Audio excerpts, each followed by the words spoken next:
about black men and the homosexual conversation that is it is a mess. The phobia as it relates to black men is the elephant in the room. And no one will actually articulate their devastation, right? Because you have to think, like, for a black man, the worst thing to be called is gay. Is gay. Yep. It's something about black men. You see it everywhere. Yeah, for sure. There's an attack on there's an agenda. Strong black men. But who's the attack coming from? Do you believe there's an attack? How?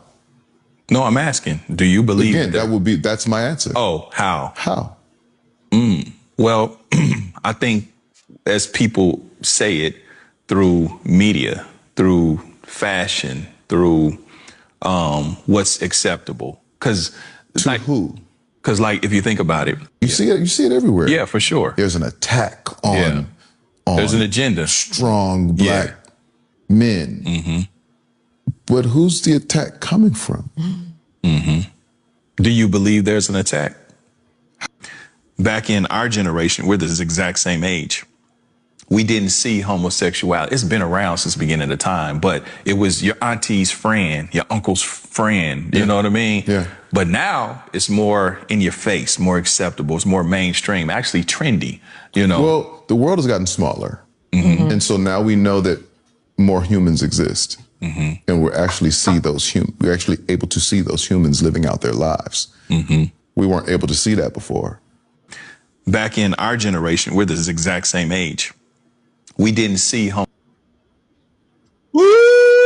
I already know. There's a lot of stuff that was said. So how can your commentary?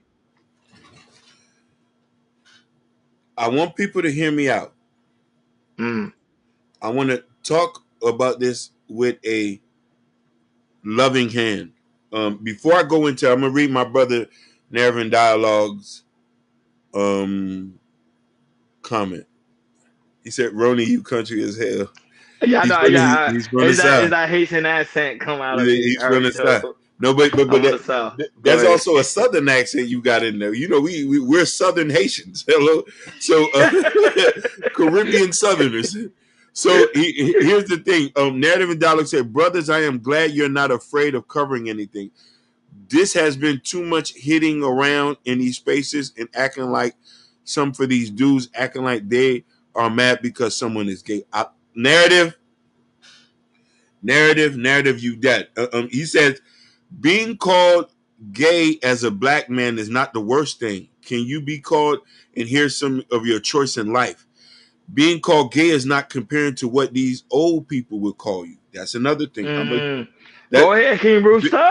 Rooster, you get it. He said, but they are really mad that they are openly gay and flamboyant sissy are not letting their secrets out.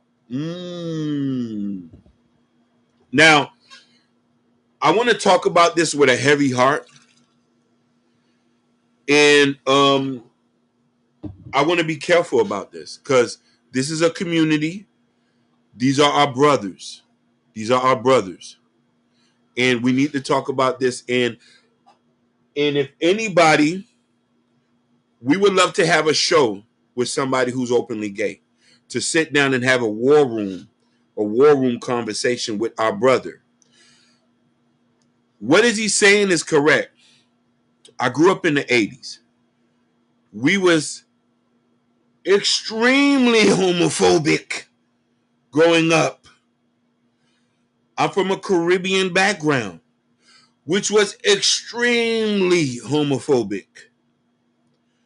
As time has progressed, we have to evolve. Us growing up in America, we have to embrace new ways. Now, typically, a lot of us have families, have family members, have friends who are gay. Secretly. Hold on, Ruthless. Let me land this plane. Who are gay, and there's this. We need to approach this in a different manner. Narrative and dialogues has a good thing. We can't tiptoe around the conversation. We need to know how we're going to function around our people. These are our people. And then if we look at it, are we mad that they're gay? Or are we mad because it's gay sex? Because they're just regular people who have a particular interest in something. I don't know. You see Ruthless comment. He say, and please. Yeah. Listen, hey, I would want somebody openly gay to come talk to us so we can have a warrant. Because you want to know why? We are evolved black men. We have to have this conversation. I agree. We have to. We have to show people that we are intelligent enough to have this conversation and understand why are we homophobic? Why is it hard to have them integrate with us? Why are we outcasting them? Why are they in danger? Why is this and why is that? Why, because at this point we can't escape this. You know what I mean? But not only that, but we be on panels sometimes, and we be on panels where guys are openly homosexual, and there's no issue. And listen, some of our top all come from Florida. Funky Dineva. Yes, facts. Saucy Santana from Florida. Correct. And it's another one who on the podcast called The Read. He is from Miami. He is openly gay. The guy from Moonlight the movie, he is openly gay, all from Miami. And what are you talking about, Hakeem? You know what I'm trying to say? And listen here, I went to school with guys who was openly gay. Ruthless said, what is there to talk about? There's a lot of things to talk about. Why you feel uncomfortable around them? Why can't they be like them being gay doesn't have nothing to do with our masculinity? Correct. It don't have nothing to do with it at all. No. You see what I'm trying to say? Them being flamboyant has nothing to do with our masculinity. Unless we like that stuff and we have a problem coming out. You feel what I'm trying to say? Unless we have some traumatic experience and it's associated with that. So that we can unpack this so many different ways. I can't speak on it because I don't know nothing. I would love somebody who is from the community to come. He can stop pandering to these. I'm not pandering. Hold on. Nathan Dollar said, yes, I believe the respect is grace because we people are human, not because that they owe it. People are mad for a number of reasons and not because the person is gay. 100%. I just say that. He said, I'm not pandering. I'm just saying it's such a taboo talking that it gets uncomfortable when we bring it up.